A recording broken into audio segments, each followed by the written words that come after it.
Hi Year 10, Mr. Sapley here for your next lesson of Year 10 History. This lesson will be looking at developing our understanding of the key events and Australian involvement in World War II.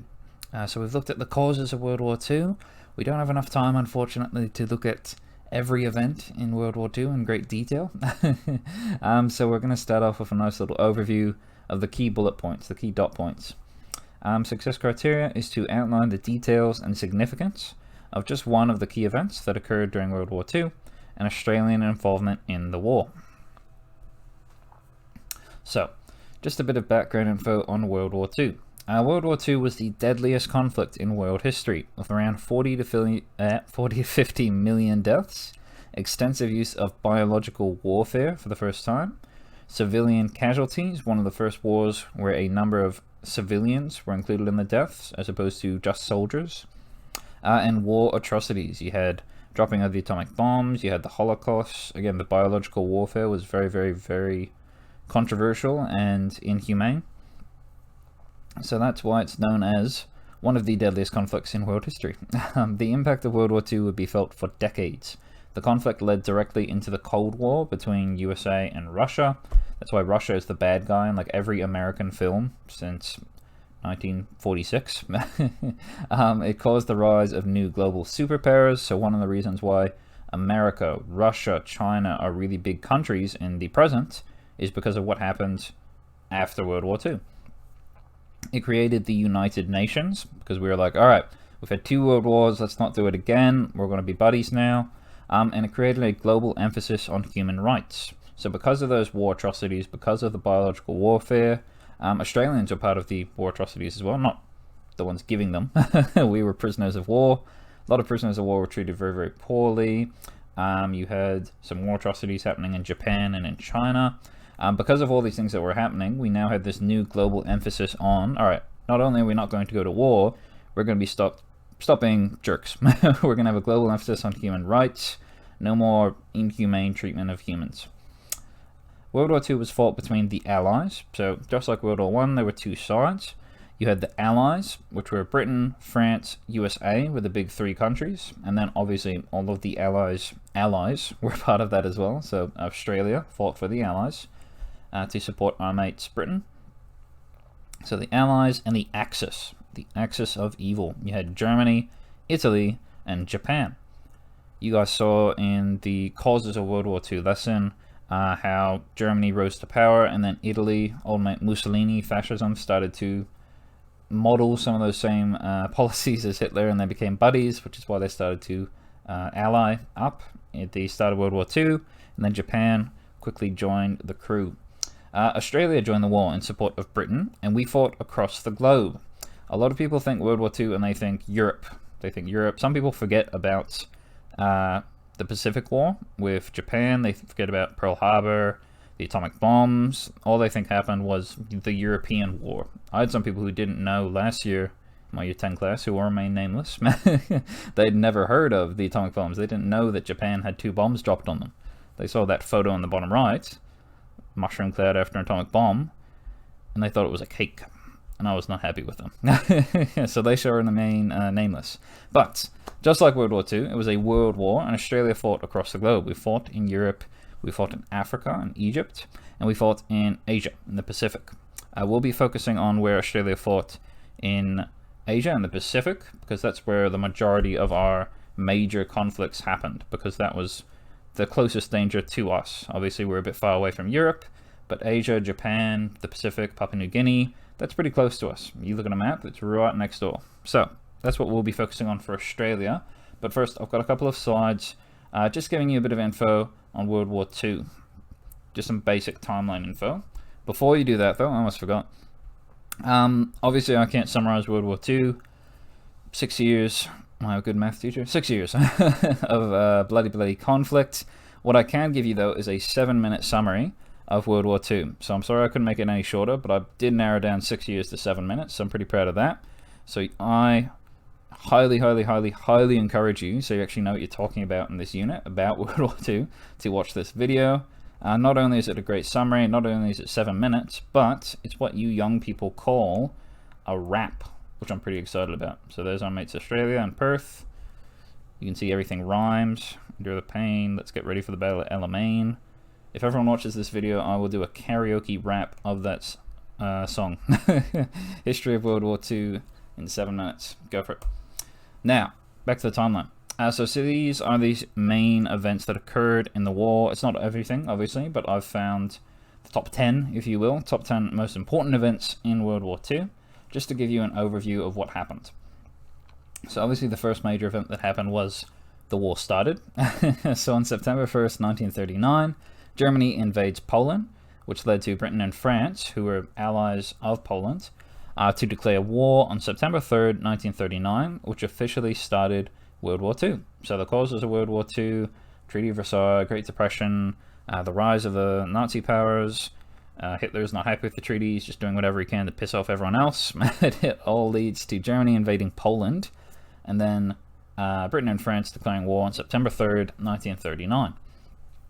On May 10th, 1940, Germany launched the Blitzkrieg, which was the Lightning War, which immediately led to them taking over the Netherlands and Belgium.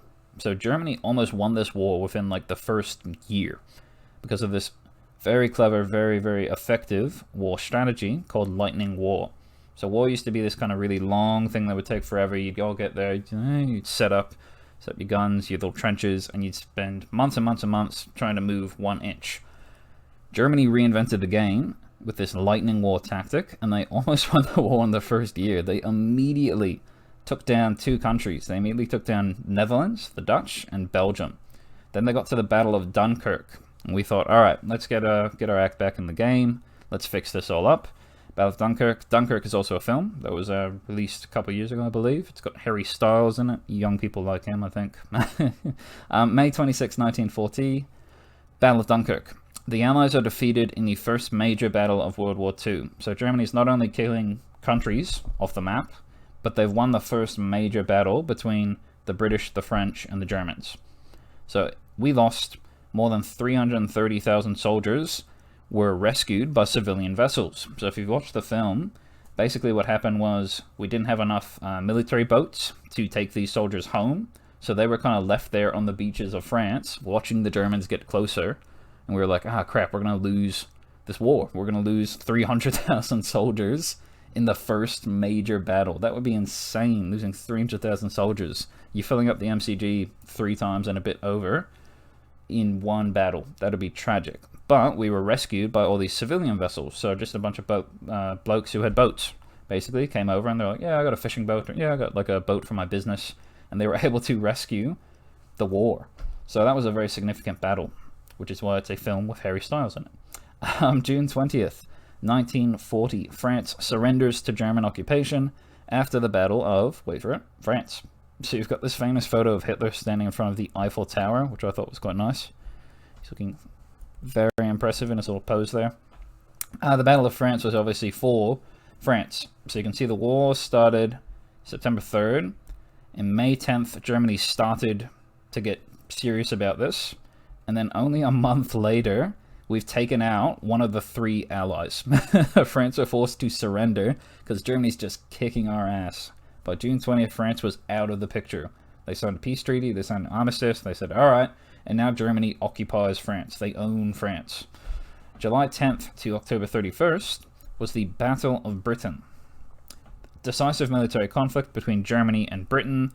This was a big air conflict. So basically it was the RAF, the Royal Air Force, the Royal British Air Force, versus the Luftwaffe, which is a very funny word, which is basically the German planes, the German Air Force. And if we had lost this battle, Germany would have been able to invade into Britain. And then you're probably looking at another British surrender to go with that French surrender on June 20th. So we've almost lost the war again in less than a year. Hitler's almost destroyed the world order in 6 bloody months. So quite an impressive effort by the Germans. But fortunately for us, otherwise you'd be doing this class in German, the Battle of Britain was won by Britain, the first major victory over the Germans in World War II. I should also stress that all of this information has come from Mr. Taffy, obviously, because I'm amazing, but also this website, which I've got in the top right corner, is very useful for just a nice little list of, you can see I've skipped out on a few, but very useful timeline of events for World War II. Your textbook has a timeline, but it's not as detailed as this. So I've gone with my own version of the timeline. Anyway, so we're getting into the second half of World War II now. June 22nd, 1941, Hitler makes a very, very, very tragic mistake. And it's a mistake I don't really understand, because he clearly didn't study his history. You look at some of the great leaders in war throughout history. You look at Napoleon, you look at, even World War I, Germany. You don't mess with Russia. Every time someone tries to go into Russia, they lose, basically, because it's all cold, there's nothing there, they all just lose to Russia. So, what happened? June 22nd, 1941, Operation Barbarossa. So, after signing a non-aggression treaty in 1931, so Germany said, alright Russia, we're about to go do our thing, we're going to war, we don't want to have a fight with you though, because then we'd have to fight against the East and the West, so let's agree not to fight each other. And Russia said, sure. Germany said, sure. They all went away. But Hitler's getting frustrated, getting his butt kicked by Britain, so he's like, alright, I'm going to go somewhere else and fight someone else. So he decides to break the peace and he assaults Russia. Tragic mistake, because now he's fighting two wars. Just like in World War I, there's an Eastern Front and a Western Front. Another mistake, which is turning the tides of the war, was Japan attacking America. So on December 7th, 1941, Pearl Harbor, which is a naval base in Hawaii, Japan assault the US Navy, which brought the United States into the war to support the Allies against the Axis. Without the Americans, and I'm not saying this just because I am American, World War II might not have been won. The Allies secured land in France on the very famous D-Day, June 6, 1944. I'm not sure if I've got a picture of it. I might. Very quickly. Yep, there you go. I'm so clever. Anytime you see a picture of soldiers boarding a beach in World War II, that's D-Day. Basically, this was the first time that we were able to rescue some of the French land that we lost with the, it's all connected, French surrender and the Battle of France. D-Day was the first time that we were able to actually get some land back after immediately getting our asses kicked in the first 6 months. So that was the first step to French freedom, was getting to the beaches in Normandy in France and actually getting a place to call our own. We used that as the foothold, as the headquarters, the base, to then move further into France, and then into Germany eventually. So that was the first step to winning the war. May 7th, 1945. You can see that's happened less than a year after D-Day. So again, we were pretty efficient about it as well. German surrender after Adolf Hitler commits suicide, April 30th, 1945. So we've started moving closer and closer towards Hitler. The Russians are also having a lot of success. They're coming closer and closer and closer. So he's being surrounded on all sides. Hitler realizes, I can't win. They're probably not going to treat me nice if they capture me. So we commit suicide on April 30th. The person who takes over looks around. He's like, nah, I'm not gonna have a war.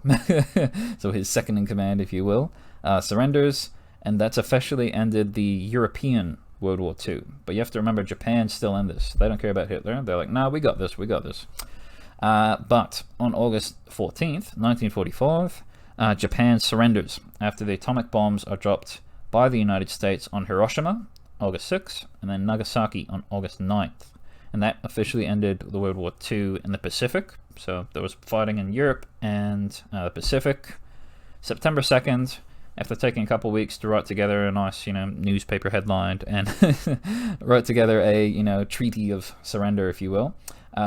September 2nd, World War II officially ends, which was almost to the day 6 years after it started, which I thought was interesting. Anyway, so those are some of the key bullet points in World War II. What about Australia, though? What was Australia doing during all of this? This isn't a video you have to watch. I just thought it was really interesting because I went looking for Australian World War II videos, and they've actually got some old-timey footage from 1943, which is cool. You see old-timey news footage in movies or on TV shows, and this is actual footage from 1943, which I found interesting. So you don't have to watch that, but if you're keen, go for it. So these were some of the main events that Australia got up to in World War II. It's only one side, so don't tune out just yet. Obviously, we started the war by getting into the war. So on September 3rd, which was when Britain and France declared they were going to war, We followed up only hours later, so we didn't waste any time about this. We were in the war from the beginning. So Australia enters the war. Prime Minister Robert Menzies gave a very famous speech, which we might look at later on, announcing Australian involvement in World War II. The first major event that we were involved in was a loss, unfortunately. On February 15th, 1942, we had the fall of Singapore. So Japan defeated the British and Australian forces in Singapore. It was the largest British surrender in world history, so that's not great. And why that event was significant was, one, well, we lost. Two, it led to some of the events later down the list. But three, Britain kind of failed us in this event. We were relying on them to help us out. They failed, Singapore fell, and as a result, we started looking for new mates. So this was the start of Australia's relationship with the US of A. So Britain, no longer my friends, now I'm mates with the US of A. So it started a whole new world policy for Australia. February 19th, so 4 days after Singapore fell, Japan were like, all right, let's see what we can do with this. They started to bomb Australia. We actually got bombed during World War II. Despite this happening far, far, far, far away, now we're actually getting bombed on the mainland. So you can think about what that would do to the Australian people. Before, if something is far away, it's distant, it's not a concern to you. But if it's happening right now, if it's happening out your window, you can hear the bombs. You can obviously see how this, Japan bombing Darwin on February 19th, in addition to the Sydney Harbour submarine assault. So a few submarines got through our defenses, little mini submarines, Japanese submarines, and started blowing up a few passenger ships in the Sydney Harbour. You can see how that created a national terror of World War II invasion. There was a real fear, as you can see from this propaganda poster, that Japan would be invading Australia. And that didn't happen in World War I. Everyone was far away from us. We were like, we got this. World War II, they were on our doorstep, which is why there was such a sense of terror, of fear about this World War II invasion. But we started to get a few victories. May 4th to May 8th, 1942, so this battle lasted 4 days. The Battle of the Coral Sea. So, don't have a map, but I've got one here, kind of. The Coral Sea is between Australia and Japan. It was a major battle between Japan and Australia and our new friends, the US of A, and it was the first major setback for the Japanese military in the Pacific War. So this was significant because it was the first loss that Japan took in the war, in World War II. So that gave us some real hope that, okay, we can actually push them back. They're not going to come. I don't have to learn Japanese. We're going to be pushing them out of here. So Coral Sea was followed up by another victory for the Allies, which was the Kokoda campaign. Very famous. You know, it's thought of as important, if not more, than Gallipoli in World War I. It was a defining moment of the Australian military, of the Anzac legend, etc., etc.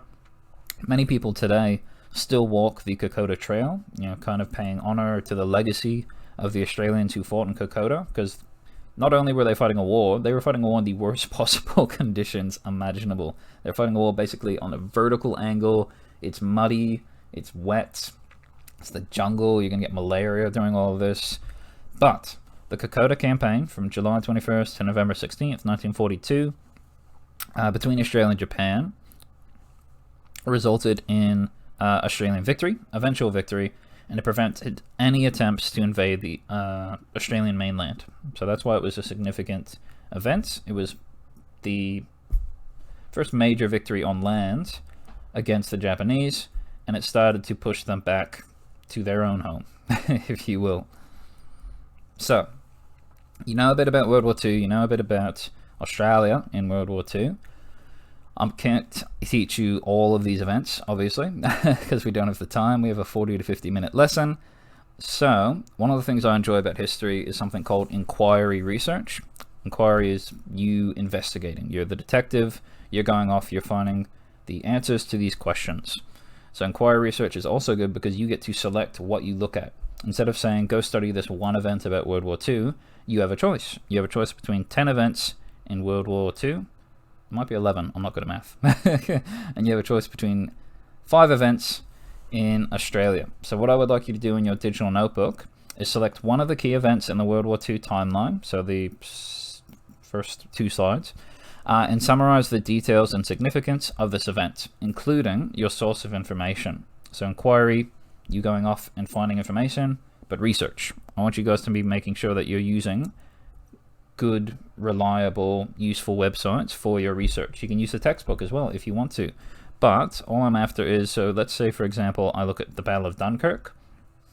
Really all I need, a couple of sentences of information. So I'd take that, add a couple more sentences explaining what it was, why it was important, and then I'm done. And then I would put underneath that in my digital notebook what website or what book I used to find that information. So one event from World War II timeline. What was it? Why was it important? Where'd you find that information? Cool. Question 2. Select one of the events from the Australian World War II timeline and summarize what it was, the details, and then the significance, why it was important, and again, include your source of information.